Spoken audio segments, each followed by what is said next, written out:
Good afternoon. I'm Orlin Sydney. Thank you so much for joining me on Facebook Live. We're going to be talking about an area of the world that is experiencing devastating flooding. We've been reporting on that for about a week now, and we continue to see really tragic flooding in the country of Peru. This is an area of the globe now that is really quite arid, and when you have an arid area, all you need is a little bit of water to run off and create flooding. Now, this is a place where usually they're looking at annual precipitation amounts, annual rain amounts under 10 inches. And we're talking about some locations that have received as much as 43 inches of rain since January 1st. That's 10 times the usual amount of rain. Because of all of this runoff, there have been massive mudslides, landslides, flooding, and 70 people at least have lost their lives, and there's really no end in sight right now. And it's actually a kind of a difficult situation for meteorologists to forecast, and we'll talk about that coming up in a minute. But joining me right now is Dan Collyns, who is a freelance journalist based in Peru. He works for CGTN America. Dan Collyns, thank you so much for joining me this afternoon. Thank you very much for inviting me, Orlin. Well, I guess the best thing to start off with right now is to give us an update. Tell us when this flooding started, and then take us to the current moment. What's going on right now? Well, the flooding and the heavy rains really reached their peak last week. There has been flooding and rains going on since the beginning of the year. And this time of year, in fact, is the rainy season in the country. And in parts of the country, it's also known as the landslide season, or Estación de Huaicos, as they say here.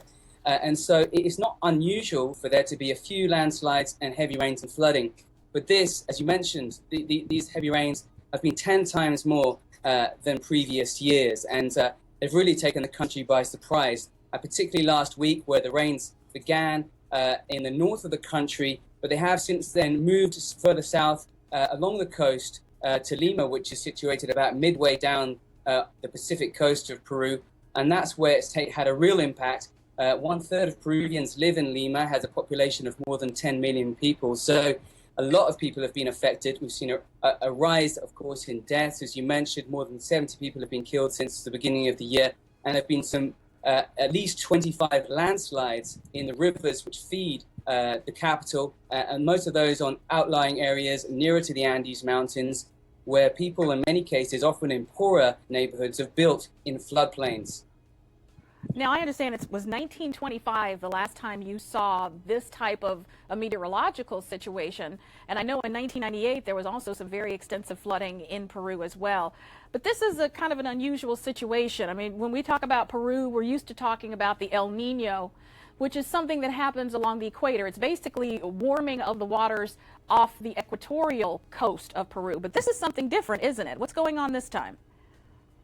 Well, it's very similar to an El Nino, but it can't be called an El Nino in the Pacific-wide sense of the weather phenomenon. Of course, as we know, the El Nino is a weather phenomenon which affects the entire Pacific basin. So that's from Asia to also North America, and as well as South America, and it's caused by warm and cool water currents switching places in many ways. And in the case of Peru, that's when you get a warm water current moving up the coast of Peru, which creates heavy rains on the largely dry and arid coast, and that, of course, creates the kind of flooding which we've been seeing in recent days. But this weather phenomenon has been called a coastal El Nino by several meteorologists I've spoken to, and it's said to be a phenomenon which only affects the local area, that is Ecuador and Peru. But in many ways, it's quite similar to an El Nino because it's caused by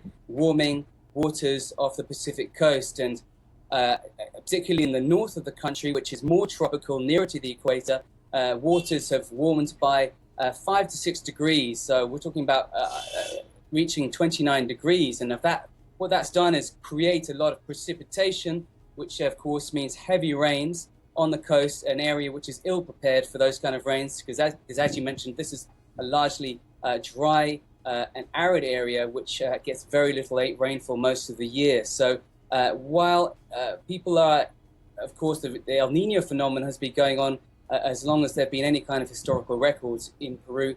But this is something which is in some ways more extreme than the El Nino, and it's rivaling the most recent strong El Nino in terms of the damage it's caused, and that was in 1998, almost 20 years ago. Right. And, we were talking earlier about people building on floodplains.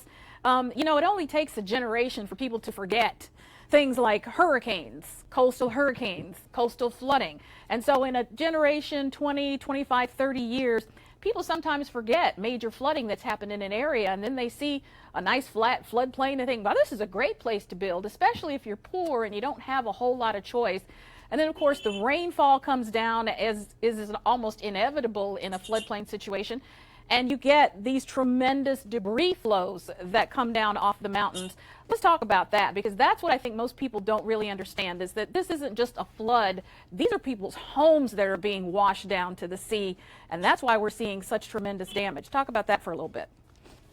Yeah, you're absolutely right, Aureline. And of course, many of the viewers would have seen those horrific images of not just, of course, there was the one of the woman who crawled out of a mudslide, effectively, and she, as it turned out, she only had minor injuries and she's recovering in hospital. We've also seen, of course, livestock, cows, pigs, other animals, as well as entire houses being washed away in these landslides. And that, as you say, of course, is because people have been building in floodplains. And what we've been hearing here, at least in the local news here, of course, is there's a lot of anger about local authorities, in many cases, due to corruption, selling people land in areas where you should not build, of course, in floodplains or on river courses. And what has happened, of course, is due to corruption, and often in local areas outside the capital, you've had corrupt officials making money from poor people by selling them land in these areas.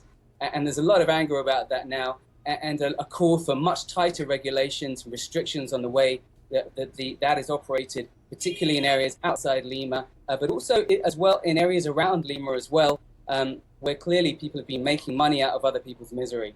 That is just so tragic to hear, because I myself grew up very poor, and I understand that when you're poor, you don't have a lot of choices.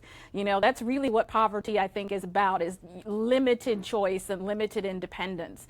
And for somebody to make money off someone else's misery, I really don't have words to speak about that, to be honest. Let's talk too, we talked earlier about, how sometimes these natural disasters, certainly they always affect the poor, but in this case, we're also seeing people a little bit higher up the socioeconomic ladder that are being affected as well in places like Lima. Let's talk about that. What's going on there?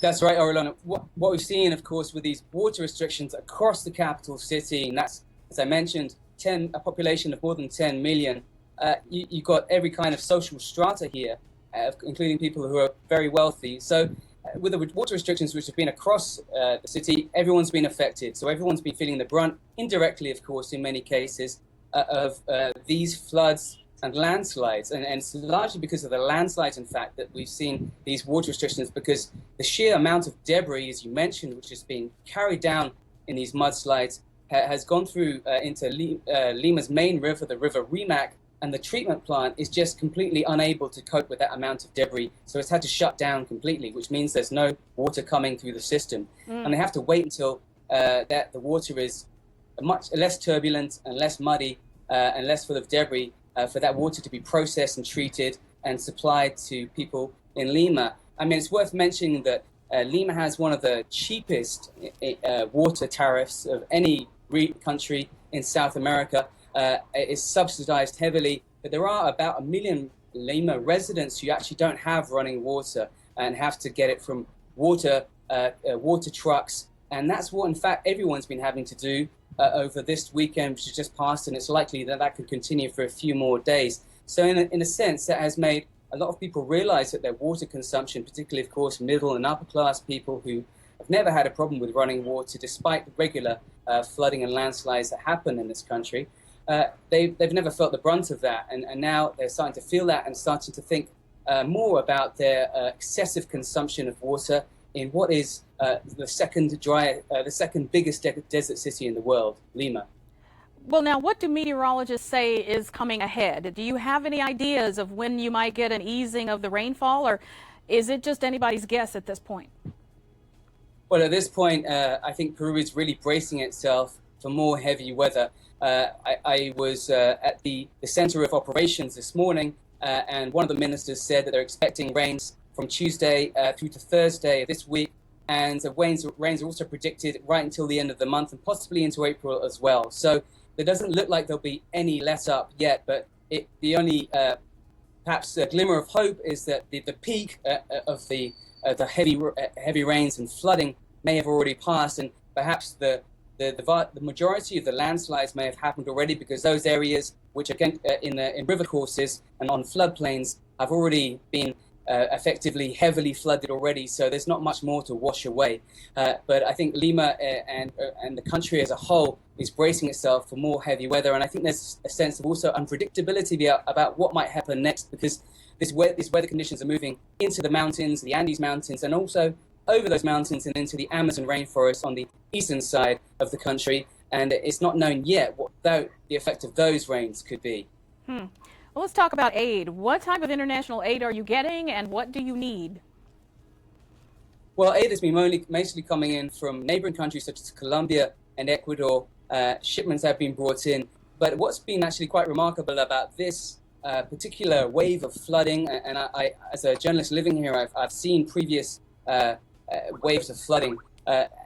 There's been a great deal of solidarity from Peruvians of all social strata, and in fact, the patio, the presidential palace, has become a place for donations. And we were there just this morning.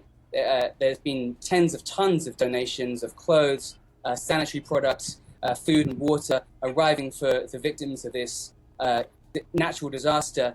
And there's a great deal of solidarity in the country. So in fact, there's not a great deal of need for international aid at this moment. The armed forces have been deployed to help the people in the most affected areas, and they've been installed in those areas expecting more rains. And so at this moment, the country, as best it can, has got the situation, well, I wouldn't say under control, but they're prepared for whatever the weather can throw at them, I think. All right.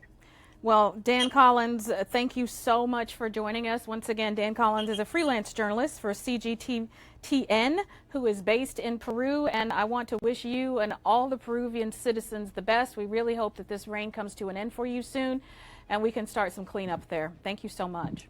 Thank you, Orlan. Thank you very much. And all of our